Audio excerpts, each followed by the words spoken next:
செல்வங்களே!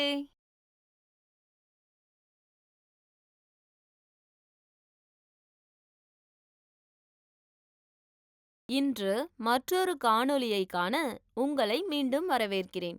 முன்பு நீங்கள் ஆர்ஸ்டெட் பரிசோதனை மற்றும் காந்தப்புலக் கோடுகள் பற்றி அறிந்து கொண்டீர்கள். இன்று காந்தப்புலத்தின் திசையில் சில தகவல்களை சேகரிப்போம்.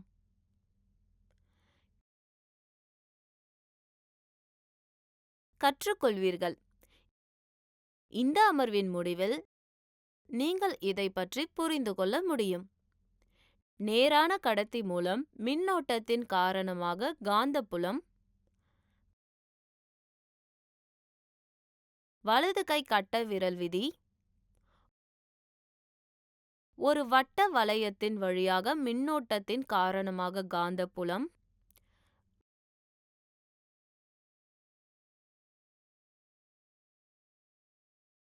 வரிச்சுருளில் மின்னோட்டத்தின் காரணமான காந்தப்புலம்.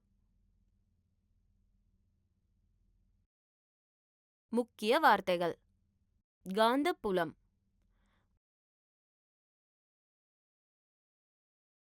வலது கை கட்டைவிரல் விதி, நேரான கம்பி, வட்ட சுருள், வரிச்சுருள் அதாவது ஒரு உருளை இன்சுலேட்டிங் உடலில் உள்ள காப்பியிடப்பட்ட செப்பு கம்பியின் பல வட்ட திருப்பங்களின் சுருள்.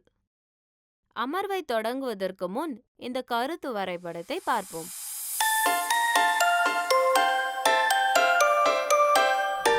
மின்னோட்டத்தை எடுத்து செல்லும் கடத்தியின் காரணமாக காந்தப்புலம் ஒரு உலோக கடத்தியின் மூலம் ஒரு மின்சாரம் அதை சுற்றி ஒரு காந்தப்புலத்தை உருவாக்குகிறது என்பதை நாம் ஏற்கனவே ஆய்வு செய்துள்ளோம்.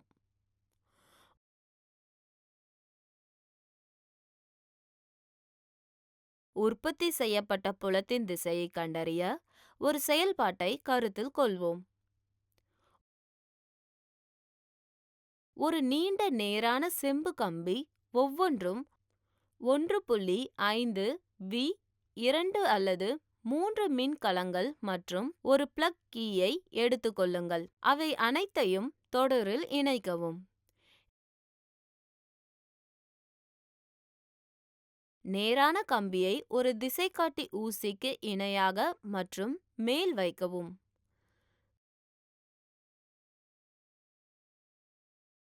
சுற்றுக்குள் விசையை சொருகவும். ஊசியின் வடதுருவத்தின் விலகல் திசையை கவனிக்கவும். வடக்கிலிருந்து தெற்கு நோக்கி மின்னோட்டம் பாய்ந்தால் திசைகாட்டி ஊசியின் வடதுருவம் கிழக்கு நோக்கி நகரும்.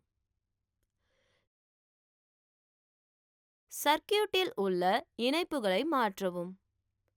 நேர்மறை மற்றும் எதிர்மறை முனையங்களை மாற்றவும். ஒரு செம்பு கம்பி வழியாக மின்னோட்டத்தின் திசையை மாற்றவும், அதாவது தெற்கிலிருந்து வடக்கு நோக்கி. ஊசியின் விலகல் திசையில் ஏற்படும் மாற்றத்தை கவனியுங்கள். இப்போது ஊசி எதிர் திசையில், அதாவது மேற்கு நோக்கி நகர்வதை நீங்கள் காண்பீர்கள். மின்னோட்டத்தால் உருவாகும் காந்தப்புலத்தின் திசையும் தலைகீழாக மாறுகிறது என்று அர்த்தம்.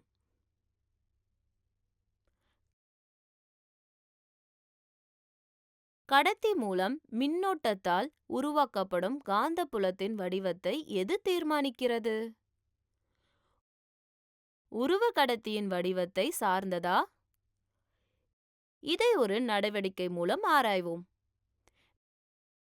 மின்னோட்டத்தை சுமந்து செல்லும் நேரான கடத்தியை சுற்றியுள்ள காந்தப்புலத்தின் வடிவத்தை முதலில் பரிசீலிப்போம். இதற்கு ஒரு பேட்டரி, அதாவது 12 வி, ஒரு மாறி எதிர்ப்பு, ஒரு அம்மீட்டர், அதாவது 0 - 5 ஏ, ஒரு பிளக் கீ, இணைக்கும் கம்பிகள் மற்றும் ஒரு நீண்ட நேராக தடிமனான செம்பு கம்பி ஆகியவற்றை எடுத்துக்கொள்ளுங்கள். தடிமனான கம்பியை மையத்தின் வழியாக சொருகவும். இது ஒரு செவ்வக அட்டை பெட்டியின் சமதளத்திற்கு சாதாரணமானது. அது நிலையானது மற்றும் மேலே அல்லது கீழ்நோக்கி செல்லாது.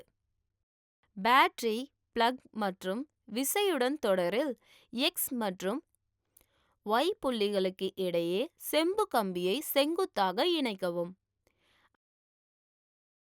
அட்டை பெட்டியின் மீது சில இரும்பு துண்டுகளை சீராக தூவவும்.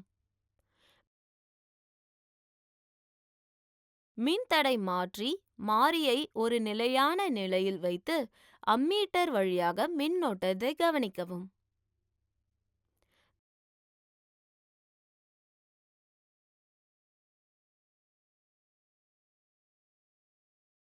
கம்பி வழியாக மின்னோட்டம் பாயும்படி விசையை மூடவும். அட்டை பெட்டியை மெதுவாக சில முறை தட்டவும்.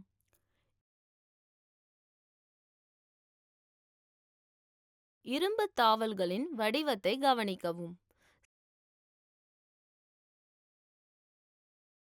செம்பு கம்பியை சுற்றி செறிவூட்டப்பட்ட வட்டங்களின் வடிவத்தை காட்டும் இரும்பு தாவல்கள் தங்களை தாங்களே சீரமைப்பதை நீங்கள் காணலாம்.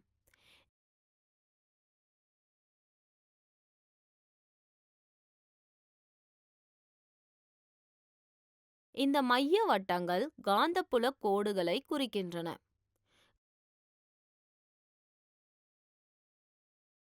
காந்தப்புலத்தின் திசையை ஒரு வட்டத்தின் மீது ஒரு புள்ளி P-யில் வைப்பதின் மூலம் கண்டறியலாம். ஊசியின் திசையை கவனிக்கவும். திசை காட்டி ஊசியின் வட துருவத்தின் திசையானது P புள்ளியில் உள்ள நேரான கம்பி வழியாக மின்சாரத்தால் உற்பத்தி செய்யப்படும் புலக்கோடுகளின் திசையை கொடுக்கும். அம்புக்குறி மூலம் திசையை காட்டும். நேர் செம்பு கம்பி வழியாக மின்னோட்டத்தின் திசை தலைகீழாக மாற்றப்பட்டால் காந்தப்புல கோடுகளின் திசை தலைகீழாக மாறும்.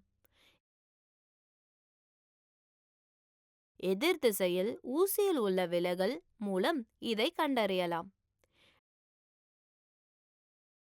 மின்னோட்டம் அதிகரித்தால் விலகலும் அதிகரிக்கிறது. கம்பி வழியாக மின்னோட்டம் அதிகரிக்கும் போது கொடுக்கப்பட்ட புள்ளியில் உற்பத்தி செய்யப்படும் காந்தப்புலத்தின் அளவு அதிகரிக்கிறது என்பதை இது குறிக்கிறது.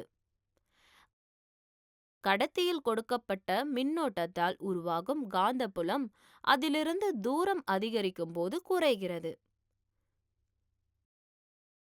வலது கை கட்டை விரல் விதியை பயன்படுத்துவதன் மூலம் மின்னோட்டத்தை கடத்தும் கடத்தியுடன் தொடர்புடைய காந்தப்புலத்தின் திசையை கண்டறிவதற்கான வசதியான வழி.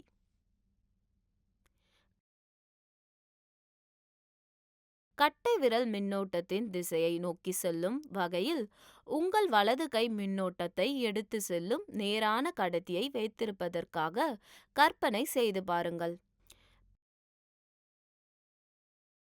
பிறகு உங்கள் விரல்கள் காந்தப்புலத்தின் புலக்கோடுகளின் திசையில் கடத்தியை சுற்றி கொள்ளவும்.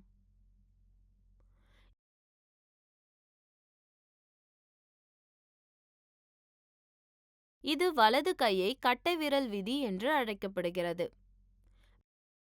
மின்னோட்டத்தை சுமந்து செல்லும் நேரான கம்பியை சுற்றி உருவாக்கப்படும் காந்தப்புல கோடுகளின் வடிவத்தை நாம் இதுவரை அவதானித்துள்ளோம்.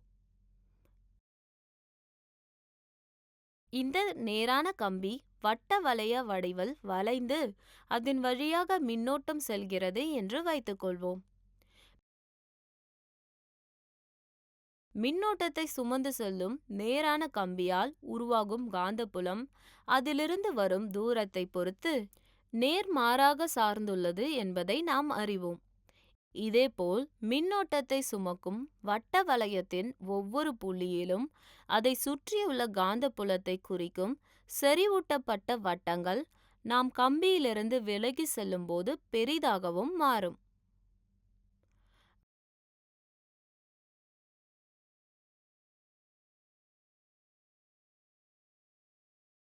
வட்ட வளையத்தின் மையத்தை நாம் அடையும் நேரத்தில் இந்த பெரிய வட்டங்களின் வளைவுகள் நேர்கோடுகளாக தோன்றும்.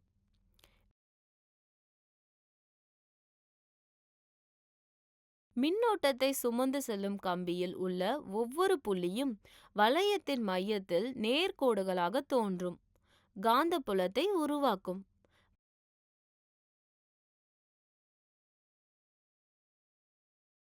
வலது கை விதியை பயன்படுத்துவதன் மூலம் கம்பியின் ஒவ்வொரு பகுதியும் வளையத்திற்குள் ஒரே திசையில் உள்ள காந்தப்புல கோடுகளுக்கு பங்களிக்கிறது என்பதை சரிபார்ப்பது எளிது.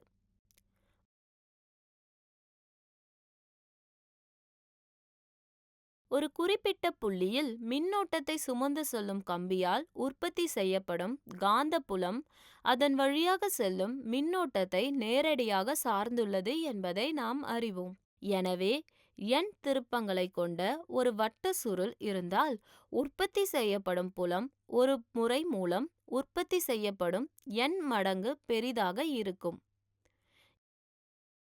ஏனென்றால் ஒவ்வொரு வட்ட திருப்பத்திலும் உள்ள மின்னோட்டம் ஒரே திசையை கொண்டிருப்பதால் ஒவ்வொரு திருப்பத்தின் காரணமாகவும் புலம் கூடுகிறது. ஒரு உருளை வடிவில் நெருக்கமாக சுற்றப்பட்ட தனிமைப்படுத்தப்பட்ட செம்பு கம்பியில் பல வட்ட திருப்பங்களை கொண்ட ஒரு சுருள் வரி சுருள் எனப்படும். மின்னோட்டத்தை சுமந்து செல்லும் சோலனாய்டை சுற்றியுள்ள காந்தப்புல கோடுகளின் வடிவம் வரைபடத்தில் காட்டப்பட்டுள்ளது. ஒரு பட்டை காந்தத்தை சுற்றியுள்ள காந்த புலத்துடன் புலத்தின் வடிவத்தை ஒப்பிட்டு பார்க்கும்போது அவை ஒரே மாதிரியாக இருப்பதை காணலாம். உண்மையில் வரி சுருளின் ஒரு முனை காந்த வட துருவமாக செயல்படுகிறது, மற்றொன்று தென் துருவமாக செயல்படுகிறது. வரி சுருளுக்குள் இருக்கும் புலக்கோடுகள் இணையான நேர்கோடுகளின் வடிவத்தில் உள்ளன. வரி சுருள்களுக்குள் உள்ள எல்லா புள்ளிகளும் காந்தப்புலம் ஒரே மாதிரியாக இருப்பதை இது குறிக்கிறது. அதாவது வரி சுருளுக்குள் புலம் சீரானது.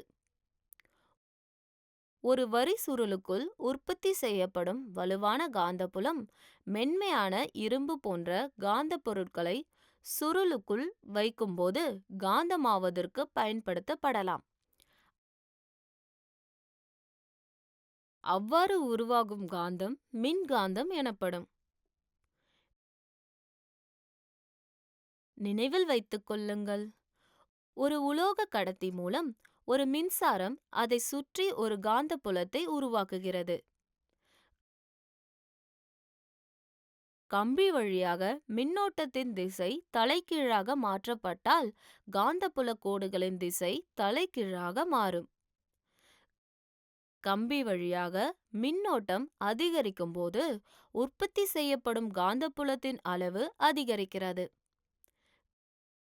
கடத்தியில் கொடுக்கப்பட்ட மின்னோட்டத்தால் உற்பத்தி செய்யப்படும் காந்தப்புலம் அதிலிருந்து தூரம் அதிகரிக்கும் போது குறைகிறது.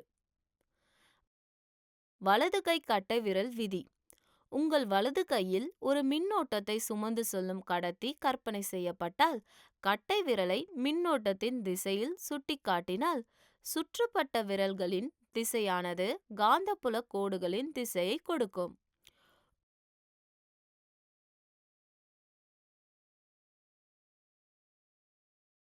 ஒரு உருளை வடிவில் நெருக்கமாக சுற்றப்பட்ட காப்பிடப்பட்ட செம்பு கம்பியின் பல வட்ட திருப்பங்களை கொண்ட சுருள் வரி சுருள் எனப்படும்.